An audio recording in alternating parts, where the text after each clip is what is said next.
Shalom, Haverim, sejam bem-vindos a mais um vídeo comentando a Parashá da semana. E hoje com a Parashat Vaigash.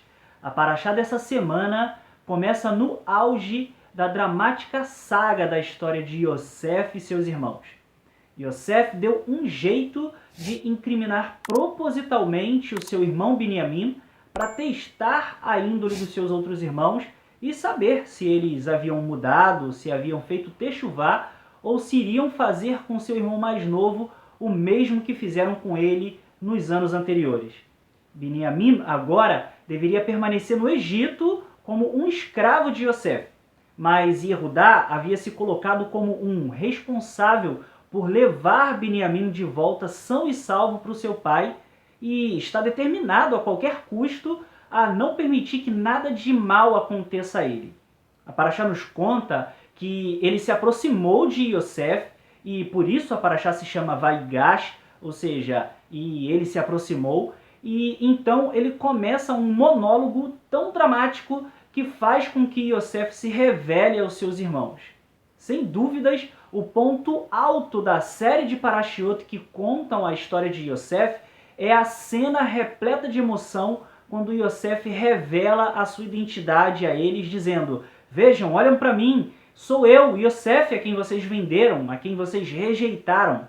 Os nossos sábios de sagrada memória descrevem que o princípio que a gente veio falando desde lá de trás, no início da história do nosso patriarca Abraham, Maaseh Avot Siman Labanim, ou seja, o que aconteceu aos nossos patriarcas é um sinal para as gerações futuras, pode ser aplicado aqui. Mas como? Apesar de normalmente nós entendermos as escrituras num sentido simples, ou seja, histórico, contextual, existem muitos outros níveis diferentes de significado, interpretação e aplicação da Torá. E como nós vimos na semana passada, a Torá demonstra que a vida de Yosef ben Yaakov revela vários aspectos da missão do Mashiach que se cumpriram na vida de Rabbeinu Yehoshua de Natzrat. E por isso, quando a nossa Parashá fala sobre a aproximação e o empenho de Yehudá, o filho de Yaakov, que deu nome ao povo judeu, em falar a Yosef e como seus argumentos provocaram a revelação dele, cria em nós um grande paralelo com o povo judeu e o Mashiach Yehoshua, que foi rejeitado, negado, vendido e até insultado e marginalizado por muitos judeus. A Torá diz que Yehudá se aproximou de Yosef e disse: "Por favor, meu mestre, eu te imploro, deixe o seu servo falar uma palavra aos ouvidos do meu mestre."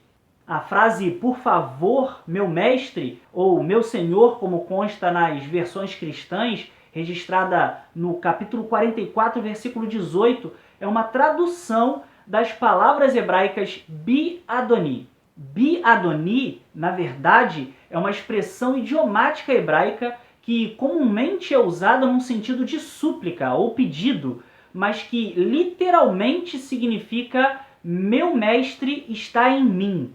Essas palavras criam um incrível contraste com as palavras que a Torá usa quando nos informa sobre a rejeição e a decisão de seus irmãos de anularem a existência dele, a princípio matando-o. A Torá diz que os seus irmãos o viram de longe, e os nossos sábios explicam que a razão de eles serem tão hostis com Yosef está exatamente aí, no fato de eles o verem de longe, pois se eles tivessem se aproximado dele, teriam percebido a sua grandeza.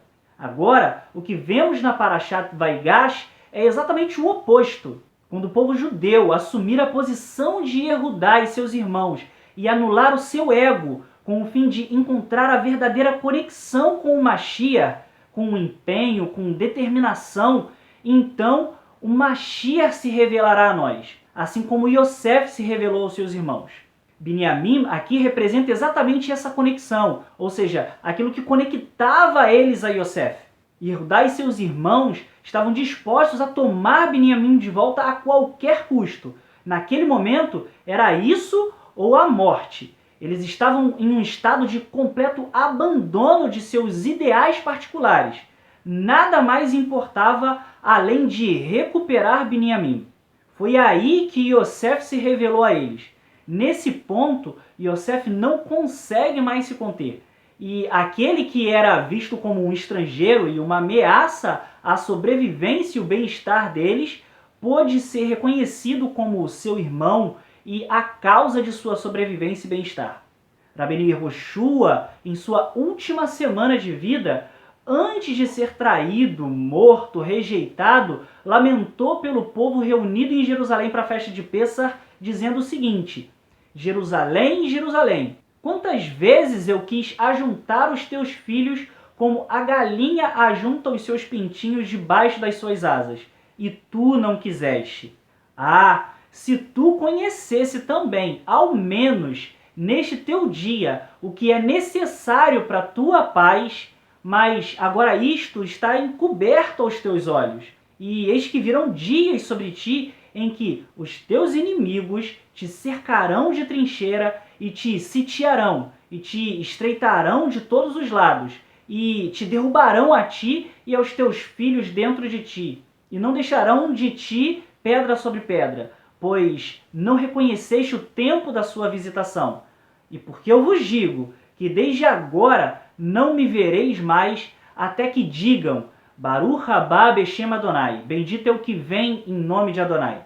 Os nossos sábios também falam sobre a aparição de Mashiach, sobre o não reconhecimento dele por parte do povo e até sobre uma possível hostilidade e rejeição, sobre seu ocultamento por um tempo e sobre a sua revelação definitiva, onde ele retorna para reinar sobre o nosso povo. Segundo Rabbeinu Yehoshua de Natzrat, esse ocultamento só terminaria quando o povo fizesse techuvá, reconhecesse e dissesse Baruch Haba Beshem Adonai, ou seja, bendito é aquele que vem em nome de Adonai.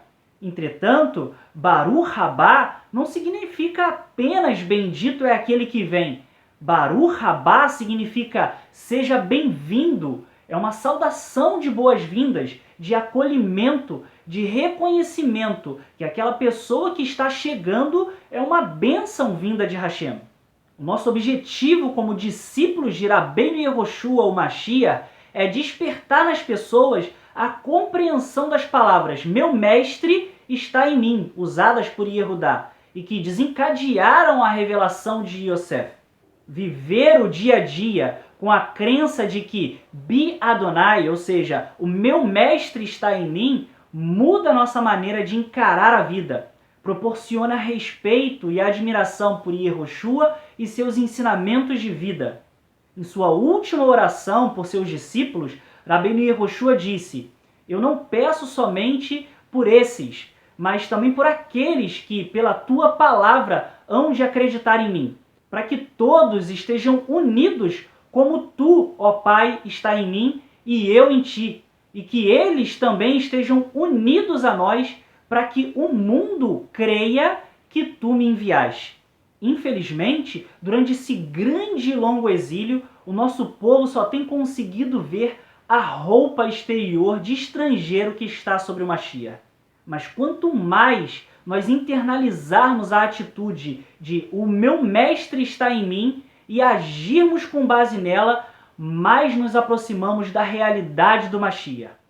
Nessa terça-feira, 14 de dezembro no Ocidente, judeus de todo o mundo estarão celebrando o dia 10 de Tevet, um dia de jejum para muitas comunidades judaicas, um dia solene em que são acrescentados pedidos especiais de perdão para lembrar os tristes eventos que aconteceram na época do templo durante essa época do ano e que culminaram na destruição do primeiro Beit HaMikdash. O templo estava em sua glória em Jerusalém e Irmiyahu, o profeta Jeremias, ia de um lugar para o outro por toda a cidade implorando para as pessoas que se arrependessem de seus maus caminhos e devolvessem a Kedushá, ou seja, a santidade, às suas vidas. Ele disse que se as pessoas se recusassem a dar ouvidos aos avisos de Hashem, os resultados seriam desastrosos. As pessoas, por sinal, ignoraram o mensageiro sagrado e alguns até zombaram dele. Nebuzaradan, um alto oficial do rei Nebuchadnezzar, mais conhecido como Nabucodonosor no Ocidente, veio com muitos batalhões e sitiou a nossa capital sagrada, culminando na destruição de Jerusalém no dia 9 de Av, o que anos mais tarde se repetiria com o Segundo Templo, sob as ordens do general Titus, como bem alertou Rabbeinu Yehoshua, o nosso grande rei Mashiach. O propósito de continuarmos fazendo um memorial quase 2.500 anos após os eventos dessas desgraças que recaíram sobre o povo judeu é despertar os nossos corações hoje para o arrependimento, para repensarmos as nossas atitudes, se estão ou não de acordo com a vontade divina. Os nossos sábios ensinaram que qualquer pessoa que viva em uma época em que não há o Beit HaMikdash deve perceber que se essa pessoa tivesse vivido quando o templo ainda existia, o seu comportamento contribuiria para a sua destruição. Mas se nós consertarmos os nossos caminhos e removermos da nossa vida o comportamento que traz a destruição, traremos não só a construção do terceiro templo, aquele que nunca mais será destruído, mas também a vinda de Mashiach rapidamente em nossos dias. Que todos nós possamos passar o dia contribuindo de forma positiva para esse fim. Shabbat Shalom.